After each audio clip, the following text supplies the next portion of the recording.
ஆண்டவராகிய இயேசு கிறிஸ்துவின் நாமத்தினாலே அன்பின் வாழ்த்துக்கள். இந்த நாளிலும் ஹெவன்லி கீஸ்ல ஆண்டவர் நமக்கு கொடுக்கிற கீ என்ன அப்படின்னா, வாய்க்கால்களை வெட்டுங்கள் என்பதுதான் இந்த நாளினுடைய கீ. நம்ம வேதத்துல 2 ராஜாக்கள் 3ஆம் அதிகாரம் 16-17 நம்ம வாசிக்கும் போது, ஜனங்கள் யுத்தத்திற்கு போகிற வழியிலே அவர்களுக்கும் மிருக ஜீவன்களுக்கும் தண்ணீர் இல்லாமல் போன ரொம்ப ஒரு கஷ்டமான ஒரு சூழ்நிலைக்கு நேரம் அவங்க போனாங்க.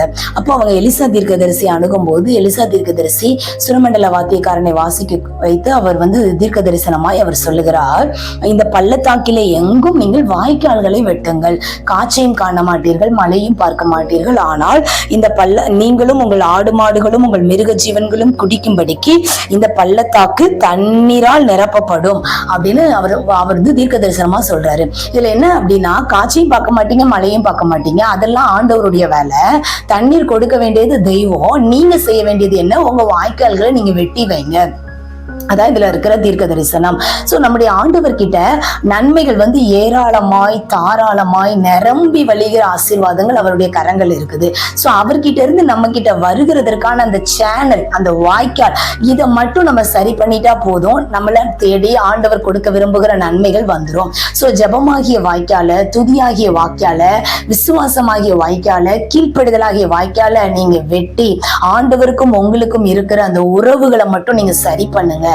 நன்மைகளை ஆண்டவர் ரிலீஸ் பண்ணும்போது, அது மழை வருகிற காலங்களிலே ஏற்ற காலத்திலே மழையை பெய்ய பண்ணுவேன், ஆசீர்வாதமான மழை பெய்யும் என்று வாக்கு பண்ணின தேவன், அந்த மழை காலத்துல நம்மை தேடி அந்த நன்மைகள் வர வேண்டும் என்றால் நாம் வாய்க்கால்களை வெட்டி இருக்க வேண்டும், நாம் பிரயாசப்பட்டு இருக்க வேண்டும். ஆமீன். ஆண்டவர் சொன்ன வார்த்தையின்படியே நாம் சில பிரயாசங்களை தேவ சமூகத்தில் நாம் எடுத்திருக்கும் போது நிச்சயமாய் நம்முடைய பள்ளத்தாக்கு தண்ணீரால் நிரப்பப்படும். நம்முடைய ஆண்டவர் நிரப்ப வல்லவர், வானத்தையும் பூமியையும் நிரப்புகிறவர் நான் அல்லவா என்று ஆண்டவர் கேட்கிறாரு. சோ ஆண்டவர் நம்மை நிரப்ப வல்லவரா இருக்கிறபடினால் இந்த காலை வேளையில நான் உங்களை பார்த்து சொல்றேன், உங்க வாய்க்கால்களை வெட்டுங்க. சோர்ந்து போகாதீங்க. காற்றும் இல்லையே, மழையும் இல்லையே, எந்த ஒரு சூழ்நிலைகளும் எனக்கு சாதகமா இல்லையே, எங்கே இருந்து தண்ணி வரும், எப்படி வரும், எப்போ வரும், அதெல்லாம் எனக்கு தெரியாது.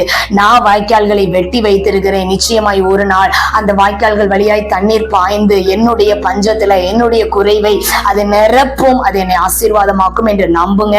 கர்த்தர் இங்க சொன்ன வார்த்தையின்படியே மறுநாள் காலமே, அவங்க சொன்ன அன்னைக்கே வேலையை முடிச்சாங்க, மறுநாள் காலமே பலி செலுத்தப்படும் நேரத்திலேயே தண்ணீர் அந்த பள்ளத்தாக்கை நிரப்பினது. ஆமேன். அது மட்டும் இல்ல, அவங்க ஜெயித்தாங்க, எதிரிகளையும் தோற்கடித்தாங்க என்று நாம் வாசிக்கிறோம். சோ இதை கேட்கிறவங்களை நான் உற்சாகப்படுத்துகிறேன், நீங்க வாய்க்கால்களை வெட்டுங்க. கர்த்தர் உங்களை நிரப்ப வல்லவராயிருக்கிறார். கர்த்தர் உங்களை ஆசீர்வதிப்பாராக. ஆமேன்.